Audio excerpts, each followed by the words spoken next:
Richard Howe. Welcome to the SAT Studios. Thank you so much. It's an honor. I actually wanted you to be here for a long time, and you visited South Africa for quite a few years now. Yes. And it's always such a privilege to have you, and also such a privilege this week once more to, well, we're going to get to a conference and we're going to listen to you there as well. Always so lucid, always just absolutely incredible to hear from you. Despite the accent. Despite the accent. No, there's good things that come from that as well.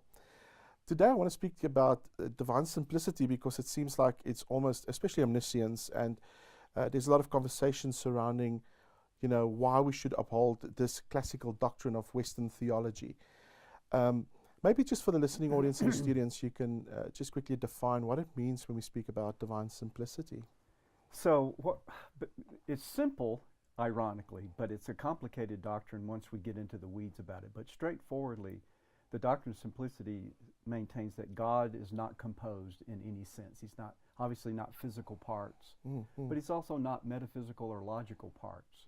So the concept of being simple is as opposed to complex or composed of parts. Now it might sound kind of odd, like, well, why would that even matter? And the sort of cash value, if you will, of the doctrine of simplicity is that anything that is composed of parts would have to have some explanation as to why those parts are put together. So if God is composed of parts, there would have to be some being that's responsible for putting those parts together to give us God. But if he's the first cause and supreme being itself, then it's impossible for there to be anything beyond him that can explain why he is the way he is. But if he was composed, there would need to be that explanation as to why he is. So therefore, the theologians throughout church history have sustained this fact that God is ultimately a simple, undifferentiated, supreme being. Obviously, a lot of criticism, around divine simplicity comes from, well, obviously open theists, but then also from Muslims saying, well, how can you believe in divine simplicity if you look at the incarnation and you look at Jesus and you can see he was not omniscient and he did not know all these things and so forth.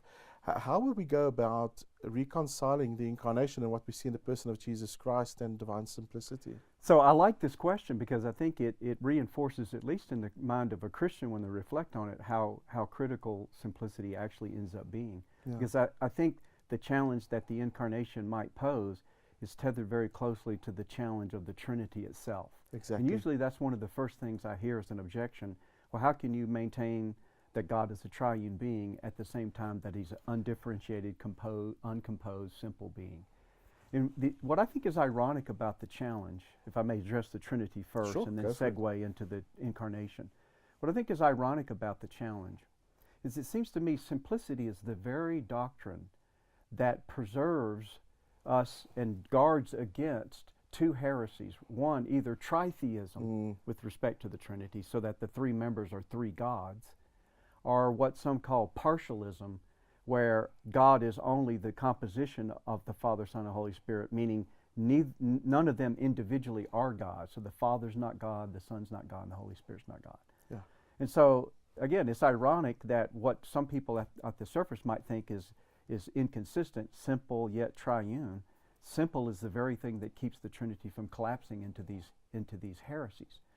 And so I think one of the things that makes it challenging to try to wrap our minds around it, as a Thomist, that is an enthusiast about the philosophy of Thomas Aquinas, I think all of our knowledge begins with our experience of just the physical world around us. And that's not all there is to our knowledge, but that's where it starts, what we see, hear, taste, touch, or smell.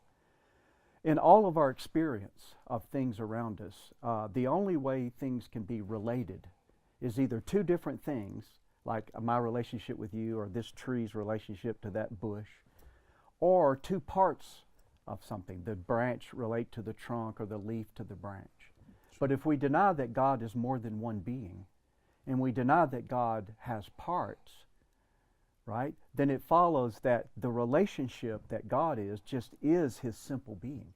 Father, Son, and Holy Spirit just are God.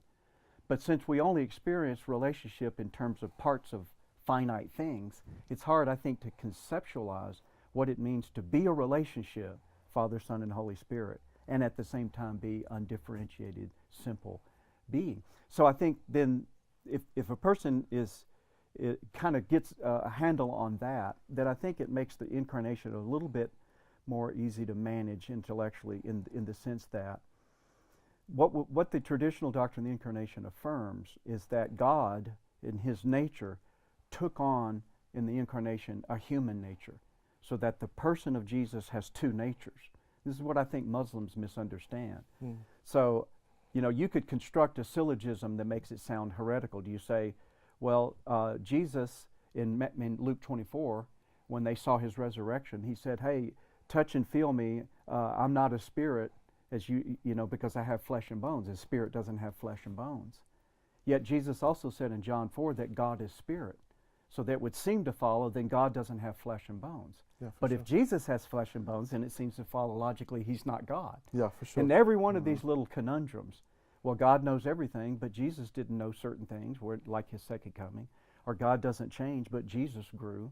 God doesn't sleep, but Jesus slept. In every one of those, I think what's going on is those attributes of finitude that we see are attributes of the human nature of Jesus, not of his divine nature. So perhaps it's somewhat mysterious. Well, how could a single person, Jesus, have two natures? But I think that's the solution. And all we've done as Christians over the 2,000 years is just try to render consistent all the data that the Bible gives, that this is the Son of God, this is God in the flesh. It's exactly how Paul says it in Philippians 2, that he took on the form of a man. Cheapest. Would you say in church history, divine simplicity was always the stance the church took? And would you say that if you think outside of those understandings of different constitutes, that you get into the sphere of what is heterodox and almost heretical? I think so. And I realize that just because some doctrine has been affirmed for a long time, that's not proof that it's true. But it is something that should give you pause if you're going to all of a sudden throw it away.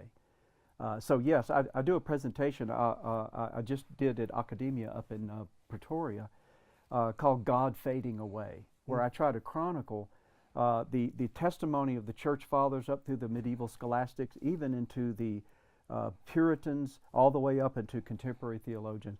A fairly robust picture of the attributes of God, of omniscience, omnipotence, simplicity, omnipresence, immateriality, goodness, and these kind of things. And so what I try to do in the presentation is just go a cascade of testimony from Irenaeus, Clement of Alexandria, Origen, all the way down to contemporary. And then I go back and go, now look how it's fading away in contemporary conservative Protestantism. And so, again, that doesn't mean, well, we've always believed this, so everybody should say that it's true, but I do think it's something that's important to recognize that.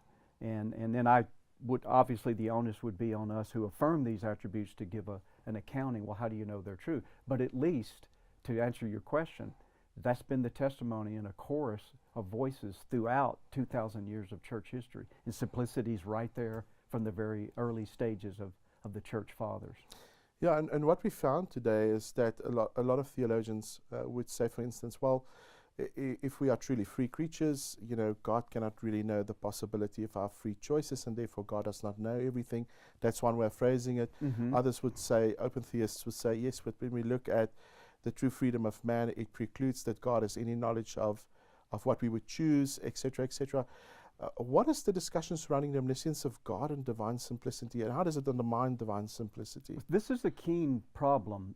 There's an institution in the United States called the Evangelical Theological Society. It was founded in the 1940s. And most industries have their societies where practitioners in that industry maybe get together once a year, peer review papers and stuff. So the conservative Protestants, or as we would refer to ourselves as evangelicals in the U.S., do that once a year. We've been doing it since the 1940s. In 2003, this came to a head over open theism, the idea that that the future is open to God, so that it can't be known because there's nothing to be known, what I'm going to freely choose to have for dinner tonight, let's say. And that came to a head in the society as to whether or not that was consistent with the conservative doctrinal statement. And the society wasn't able to sustain kicking out these three members that were Pinnock, and Pinnock, Gregory Boyd was probably the most famous. Yeah, he probably is in South Africa the most well-read, I think. Is that right? Yeah. Yes. And I think he's probably one that's pushed those buttons more often than just about any other writer that I've seen.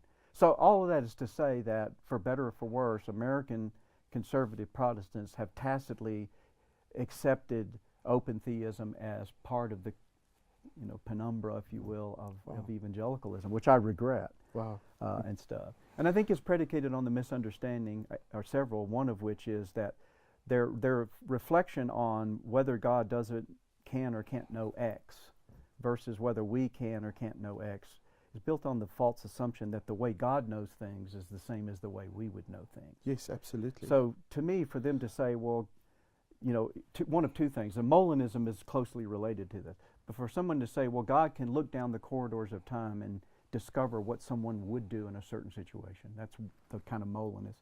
Or there is no future for God to look to, it just doesn't exist, so he can't know it. Both of those, to me, are making a mistake, like if somebody said that Tolkien had to read The Lord of the Rings to find out whether Frodo was going to take the ring to Mordor or not. You go, no, Tolkien didn't read the novel to discover what Frodo was going to do. Tolkien is the author of the entire novel. So in some very rich sense, I think we have to cling to the fact that God is not just another actor in this theater of activity that we call free will and all. He's transcendent to it all and the maker and sustainer of all of it. Yes. Now, that may create more problems than it solves for some people's minds, but I think it gets us on the right track of thinking, yeah, God's not exactly like we are. Aquinas would call this relationship of analogy, that we use images and categories and stuff from the finite realm, but we realize they don't apply to God in exactly the same way. So when we talk about knowledge, he knows everything because he's the maker and sustainer of everything. That's why he knows it. No, that's a very good take. I like what you said.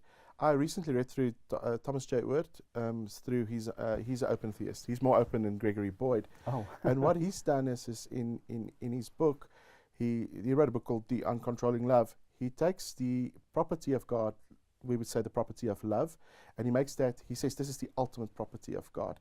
And so everything that we believe, everything that we see, everything that stems from our understanding of our knowledge of God needs to stem from this property that we affirm. God is love, and everything is deduced from that. What he does then with that understanding is he says, therefore God risks. And therefore God allows for human beings to do certain things freely outside of his control because love risks. How will you answer somebody like that, with the understanding that, well, God is omnipotent? Yes, God obviously allows for certain freedoms in the human agent, but still God is not lost by it. God is Correct. God doesn't go oops. In other words, not caught off guard. Yeah, God is not caught off guard. How would you answer somebody like, for instance, Van Oort, that also elevates that one element of God's nature and say, this is the ultimate thing that we should uphold? Yeah, it's others have affirmed the idea that God is that love is the ultimate motivation of God, but didn't come to those same conclusions about risk. In fact, I think there's a sense in which Aquinas would probably be sympathetic to that. One of the things I think too that plagues the conversation, and it's very self-serving for me to say this because I'm a philosopher. So if I'm left out of control, I will try to tether everything to something philosophical at some point in the conversation, just so I'll have a place at the table to engage. But I think one of the problems is that in contrast to analogy, which is the relationship of similarity, that God is like a father, but he's not literally a father. He's like a consuming fire, but he's not literally that. In contrast to that are equivocity, which is totally opposite. Like we have a flying rodent in the U.S. called a bat. I don't know if you call it a bat here, right? Sure. But then in our baseball game, the stick that you swing at the ball is a bat. Well, those are just two completely different meanings to the same word. That's equivocity. The other, which is where the problem comes in this conversation, is univocity, where two things mean exactly the same thing. So what I think is happening, part of what's happening, is when people talk about us freely choosing things or us having the liberty to choose or not to choose versus God's sovereignty, is people very often are working with a univocal concept of cause. What does it mean for me to be the cause of the action that I do versus God being the cause of the action that I do? And so I think that kind of culling from older philosophical thinking, in Aristotle, for example, there are different ways that things can be causally related to agent to action. Yeah. Efficient, formal, final, and material. And you see this language. If I came along and said, well, like I was in a conversation with an open theist, and he said, well, how do you explain this? I said, well, why couldn't it be that God is the efficient cause of everything that happens, but we're the formal cause of our own free actions? And he goes, well, what's the difference between efficient cause and formal cause? And I went, exactly. Now you're starting to ask the question. This language, you see it as late as, say, the Westminster Confession of Faith. Sure. So the very Reformed people that today people might think are the most against the concept of free will, this language of what it uses, the language primary and secondary causality. You see that in some of the Reformed confessions. Absolutely. And that's what that is. It's just a vestigial Aristotelian formal and efficient causality, I think. So again, I don't think it solves all of it to our satisfaction, because the only thing I think that would do that is if we finally settled that God was just another creature, and then we tried to parse it all out and say, Sure. At some point there's going to be a gap between what we're able to fathom and what we are affirming God is in his transcendence and infinity. And we either are happy with that or not. And somebody says, well, I just can't live with that dissonance. I go, you're forced into the dissonance if you start reflecting on where did the universe come from, and the cosmological argument, and you start unpacking that, you're going to end right back in a God with all these attributes. If you start chipping away at those, you're going to take away the cogent argument that's the only thing that can account for why there's a universe in the first place. I'm telling you more than you wanted to know, I think. No, I think that's important for people to hear as well, so that is perfect. Just the relationship between divine simplicity and God, actually, while we speak of these attributes, how would you explain the fact that God actually possessed those attributes? We are created in the image of God, and therefore there seems to be that likeness, so we can relate with God. That is something that is obviously void in Islam. God is beyond comprehension. They believe in a form of divine simplicity, but it almost seems like whatever is ascribed to Allah, He is not. But that's not what we believe in Christianity, right? We believe that there is something of the quintessence of God that is the script in what we describe when we speak of God. Absolutely. In His attributes. What is the value of believing in divine simplicity? Yes, and by the way, these attributes are traditionally been cataloged in communicable and incommunicable. Yes, attributes. So there are truths about God that have an analogy to us, like knowledge, power, and then there are some that are just unique to God, like omnipresence. I mean, that doesn't have anything to do. And so I think the value, kind of hearkening back to my earlier comments about this God fading away, is I'm convinced that if simplicity goes, then all the other attributes will inexorably Eventually. fail. Sure. Like buoys tethered together on a boat, and you throw one off, let's just throw out simplicity, and then all of a sudden omniscience. Well, now some people are not too worried about omniscience. Well, what about goodness, or what about omnipresence, or whatever?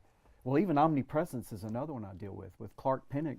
Oh yeah, The last book that he wrote before he died, Most Moved Mover, he was flirting with the idea maybe God has a material body. I was like, how did we get there? That would even be considered a live option in someone's mind. Mormons love that. That's right. Yeah. Oh, yeah.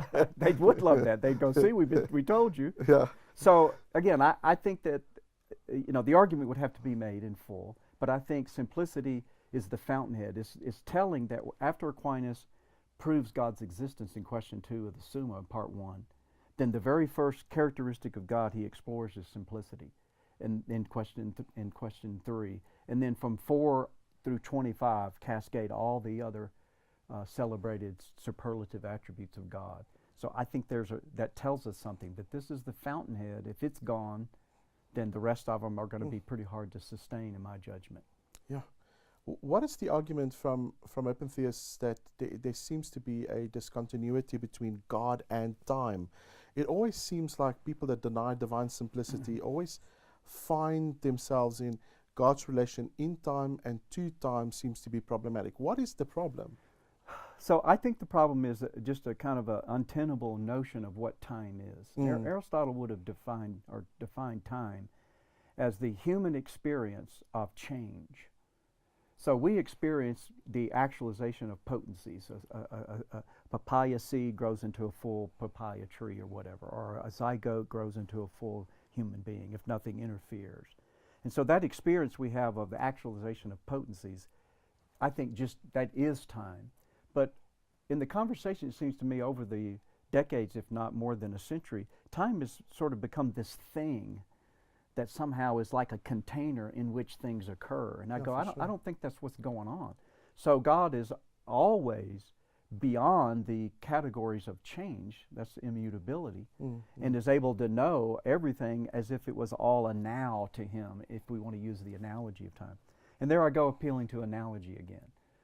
We can never not talk about these things without the categories of space and time. God is in us, the Holy Spirit is in us. We use these spatial metaphors. I am close to God, that's a spatial metaphor. But also with time, I think. So, you know, again, I think someone has to be reminded that this language is analogical at every turn, and even though there's a place that we can take it, there's a place beyond which it can't be taken without then reducing God to just another creature.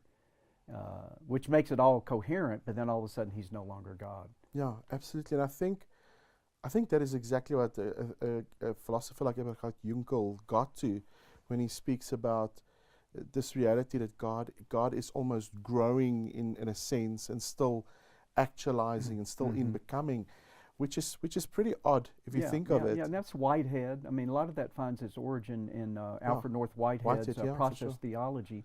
Process philosophy, which got picked up by 20th century American Christians for certain, like Hartshorne in the University of Texas, Charles Hartshorne, who incorporated the metaphysics of Whitehead into his theology. And he's also a universalist, isn't it?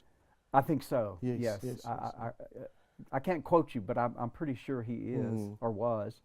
But that became the process theology, and God was to the universe the way sort of like a soul is to a body, and he's part of this growing. For sure, absolutely.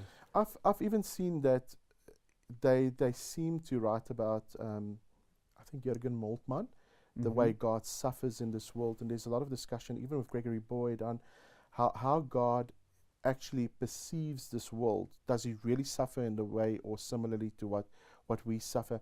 What do we uphold if we believe in divine simplicity and the suffering of God, especially in the crucifixion of Jesus Christ? You know, and obviously there's a lot of talk about that God suffer with him. Was the anguish from the side of God? Can we still hold to divine simplicity and still the suffering of God? You know, is there no problem? Or you know, I'm reminded of another attribute that sometimes gets called seriously into question is impassibility. So traditionally, the passions, the emotions, were inexplicably bound up in bodily. You know, you get red in the face, or you sweat, or you get your heartbeat and stuff. So this idea that God was impassible, meaning he didn't have emotions, then would cause some Christians understandably to go, well, I thought God loved me, and I thought he hated sin. And you start listing all these things that obviously the Bible describes God this way, that he doesn't have these passions. And then an extension from that, the concern would be, then it makes seemingly like God is just remote. He doesn't know what it's like I was in a debate with an atheist, and he was trying to challenge omniscience along the same line. God doesn't know what it's like to swim, he said. I know how to swim, so I know something God doesn't know. And I think the problem with that is, in Aquinas especially, the idea of God's relationship to creation is not only that he caused it to come into being, as we understand from revealed truth in Genesis, but he continually sustains it in being. That is, every particle of creation is continually caused to exist by God. So you could not be more intimate, if you will, with creation than being the continual sustainer of its very being. So oddly, rather than God seemingly being remote when we describe him in these attributes, that particular notion that God is the sustainer of the universe makes him more intimate to us in our suffering, in our plight and stuff. He knows it better than we do because he's the one that is the sustainer of that reality at every moment that it is. So I think we can take comfort in that he knows my suffering more than I know my own suffering. He knows exactly what that's like because he's the one that is the creator and maker of that. Now that may pose a bigger problem in some people's mind, the problem of evil. Yeah, for sure. Well, we'll set that aside momentarily. If I can win somebody on this over here, then it gives me some other fodder to deal with that one downstream a little bit. Yeah, it's interesting because you're absolutely right. In the everyday life of believers, it seems like they truly want to believe that God feels what they are feeling. And it's almost in a way the Joel Osteen gospel, isn't it? That yes. God is compassionate, but God actually feels and walks in a way that makes sense to you in your mind. How do we gain background as theologians when we look at divine simplicity? Because it seems like there's a huge onslaught on divine simplicity. Where do we start? What do we uphold? Where do we stand? Where do we say we're not going to compromise? What do we do? So what I've discovered sort of gradually over the years in having this conversation, both formally and informally, and it kind of came to a head in my mind in a panel debate I was involved with one of my colleagues at Southern Evangelical Seminary, Brian Huffling. And Brian and I had a panel discussion debate with William Lane Craig and Stephen Davis on Aquinas' doctrine of simplicity. And that, as well as previous conversations, brought me back to this one point. Very often, if not always, the argument ultimately has to get back to the metaphysics, the philosophy behind it. In fact, even during that conversation, Stephen Davis, I think to the consternation perhaps of Bill Craig, said, well, I agree with Richard. Given Aquinas' metaphysics, simplicity follows beautifully, or something to that effect. And I thought, okay, so really, that's what it boils down to. So when I'm talking to friends of mine who aren't philosophers, but they find it interesting, some of these background doctrines, I find myself getting to that point. Well, why do you believe this? And it works all the way back to these fundamental precepts in metaphysics. So I scratch my head going, how do I deal with that? How do I get somebody back to that? So I won't go into the details here, but just tell you what I did in principle. And I've done it once in a row so far in my course that I teach on classical philosophy. Is I have this thought experiment of a guy out in the bush with his dog, camping, and all of the things that he observes around him, And I think all of these observations are just straightforward, normal human observation. I'll give you one example. I would ask somebody, as he's looking at his dog, let's say it's a black dog, do you think there's a distinction between the dog and the black of the dog? You could have a dog that isn't black, but you don't just have a black, right? For sure. Well, that's Aristotle's substance-accident distinction. So I just meticulously go through, and within just a few short paragraphs, I've reconstructed the basic metaphysics of Aristotle and Aquinas. Except for when I say that's Aristotle's distinction here, except for that part, none of it uses any philosophical terminology. It's just straightforward. Yeah, that sounds right to me. I go, that's what this is. So I think a philosopher would have to come to terms with, do you grant these categories or not? If you do, then this is where that's going to just inexorably lead. Yeah, for sure. Is to the God of the superlative attributes that we cherish as Christians. I think it's inevitable that it'll lead that way as the argument carries through. Yeah, I think we're going to get to a stage where we're going to have to, well, it's probably for every generation, we're going to have to retell why we hold dear to what we hold dear. It seems like, for instance, recently there was a book released we spoke about Ryan Mullins on divine simplicity, and in that, I've even got Muslims using some of the arguments, saying, hey, well, you can't believe that God is succinct with his natures because X, Y, and Z, and the arguments that he make. Right. And so it seems like it's not only going to be believers and theologians reading these things. It seems like our critics will start to read these things as well. Absolutely. So yeah, very interesting. Well, Doc, thank you so much for being with us. I think for the students, their brains are they're going to really mull and think about a lot of things. They might have questions. So next year, if you come back, we will probably have a follow-up, and we'll probably have to ask you a few questions surrounding that. Thank you so much for your time, and thank you so much that we could shoot all these questions your way. And I know that students will be absolutely edified by it. Thank you so much. It's a pleasure.